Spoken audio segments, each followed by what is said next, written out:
ये जो आप घर देख रहे हैं, इस घर के बारे में आज हम बात करने वाले हैं। ये दो भाइयों का घर था और इस घर का जब बंटवारा हुआ तो यहाँ पर बहुत सारी प्रॉब्लमें हुई। तो चलिए पहले मैं आपको बता दूं कि ये जो घर है ये इस तरह से पूरा पहले एक था। ये घर कॉर्नर पर बना हुआ था और इसको दो रास्ते मिल रहे थे, एक इधर और एक इधर, एक उत्तर की तरफ और एक पश्चिम की तरफ। तो इस तरह से ये घर बना हुआ था। पहले ये घर इस तरह से नहीं बना था, वो केवल इतना बना हुआ था और ये आगे का जो हिस्सा आप देख रहे हैं फ्रंट वाला नॉर्थ की तरफ, ये पूरा खाली था। बाद में जब घर में बंटवारा हुआ तो इसको दो भाइयों के हिसाब से डिवाइड कर दिया। तो एक भाई को जो पोर्शन था वो ये वाला इधर का मिला और एक भाई को इधर का मिला, जबकि इनको जो बंटवारा था वो इस तरह से ना करके इस तरह से करना चाहिए था कि एक को इधर वाला हिस्सा मिलता और एक को इधर वाला मिलता। लेकिन इन्होंने लंबाई में घर का बंटवारा किया, जिसमें से कि जो सीढ़ियाँ थी ये पहले से ही बनी हुई थी ब्रह्म स्थान में, और बंटवारे के बाद भी ये सीढ़ियाँ अलग नहीं हुई, कंबाइंड थी दोनों परिवारों के लिए। इसी सीढ़ियों का यूज हो रहा था। इसी तरह सीढ़ियों के आगे का ये वाला पूरा जो एरिया है ये भी ओपन था, दोनों भाइयों के हिस्से में आ रहा था। केवल एक भाई का यानी बड़े भाई का मुख्य द्वार यहाँ पे था, छोटे भाई का मुख्य द्वार यहाँ था। सबसे बड़ी गलती उन्होंने यही की कि मुख्य द्वार इन्होंने नैऋत्य कोण में निकाला। नैऋत्य कोण की जगह वो पश्चिमी एरिया में मुख्य द्वार निकालते तो उनको ज़्यादा अच्छा लाभ मिलता। लेकिन जब समय बुरा आता है तो कुछ कह नहीं सकते किसके साथ क्या हो जाए। खैर चलिए जानते हैं आगे की इसकी कहानी। ये घर का जब बंटवारा इस तरह से हुआ तो बड़े भाई को ये वाला मिला साइड और छोटे भाई को ये वाली। तो जो बड़ा भाई था इसका एक कमरा यहाँ पर है, ये यहाँ इनकी रसोई आती है, टॉयलेट बाथरूम ईशान कोण में आते हैं और यहाँ पर इन्होंने पानी का एक नल लगा हुआ था जो कि बाद में बंद करवा दिया। इसी तरह छोटे भाई को एक कमरा इधर, सेम टू सेम ही पूरा मैप था, लेकिन इनकी दिशाएं यहाँ चेंज हो जाती हैं। इनका रसोई पश्चिम की तरफ चला गया, टॉयलेट बाथरूम वायव्य कोण की तरफ चले गए। तो यहाँ पर कुल मिलाकर छोटे भाई का जो घर है वो काफ़ी हद तक बड़े भाई की अपेक्षा सही था, यानी सही वास्तु में था। लेकिन यहाँ पर मुख्य द्वार की एक गलती हुई, दूसरा यहाँ पर ब्रह्म स्थान में जो सीढ़ियाँ आई इसकी गलती हुई, जिसके कारण सबसे ज़्यादा छोटे भाई को बहुत ज़्यादा प्रॉब्लम आई।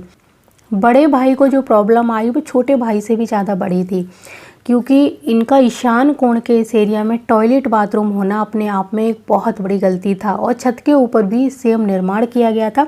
यानी छोटे भाई का मकान तो इसी तरह का एक मंजिल का ही रह गया, लेकिन बड़े भाई ने 2 मंजिल मकान सेम टू सेम बनवा लिया और इनकी पत्नी को न्यूरो संबंधी बहुत बड़ी परेशानी हो गई, जिसका बेहतरीन इलाज नहीं हो पाया और उस इलाज के अभाव में उनकी मानसिक स्थिति खराब होती गई और ये परिवार दिन पर दिन सारा पैसा उनकी बीमारी में ही लगाता गया, लेकिन उसका कोई रिजल्ट नहीं मिला।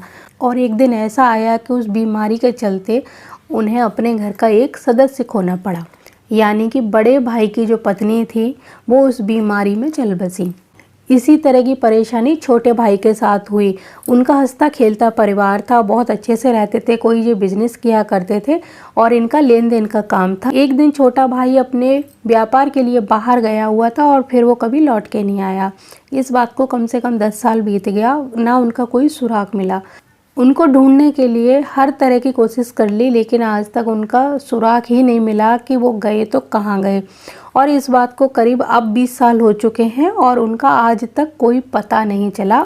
तो ये परिवार भी इस वास्तु दोष के कारण एक मेंबर को खो चुका है। तो इस तरह से इस पूरे घर में 2 मेंबर जा चुके हैं गंभीर वास्तु दोष के कारण।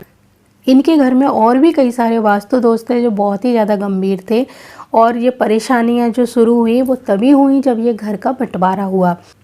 अब स्थिति ये है कि इन दोनों घरों में अब कोई नहीं रहता है। इन लोगों ने इस घर को किराए पर चढ़ा दिया है और खुद किसी जगह पर किराए पर रहना शुरू कर दिया है। और जब इस घर को इन्होंने छोड़ा तब जाके इनकी आर्थिक स्थिति थोड़ी सी अच्छी हुई और जो बच्चे थे इन दोनों घरों के वो धीरे धीरे अपनी पढ़ाई में और अपने कैरियर में आगे बढ़ रहे हैं। तो ये गंभीर वास्तु दोष वाला जो घर है, इसका वास्तु ठीक करने से बहुत सारी प्रॉब्लम सॉल्व हो सकती थी, लेकिन वो लोग वास्तु को नहीं मानते थे, जिसके कारण उनको अपना घर भी छोड़ना पड़ा और इतनी सारी परेशानियां भी झेलनी पड़ी। तो ये जो केस स्टडी है, ये मेरी आंखों देखी है, इसीलिए मैं इसको अच्छे से आपको समझा पाई हूँ। मैंने इस घर की एक एक घटना को अपनी आंखों से देखा है और इन लोगों को बताया भी था इसको ठीक करने के लिए, लेकिन किसी ने मेरी बात नहीं मानी और इन लोगों को इतनी बड़ी प्रॉब्लम से रूबरू होना पड़ा। और आज स्थिति ये है कि ये लोग बाहर जाकर खुश हैं, लेकिन इस घर में जब भी आते हैं तब इनको कोई ना कोई परेशानी होती ही है और ये लोग आज भी वास्तु को नहीं मानते। तो आप ये गलती कभी मत करिएगा अगर आपका घर भी ऐसा है तो। मैं सिर्फ आप लोगों से इतना ही कहना चाहूँगी कि अगर आपके घर में भी ये प्रॉब्लम है तो आप अपने घर में कभी भी ये गलतियाँ मत करना।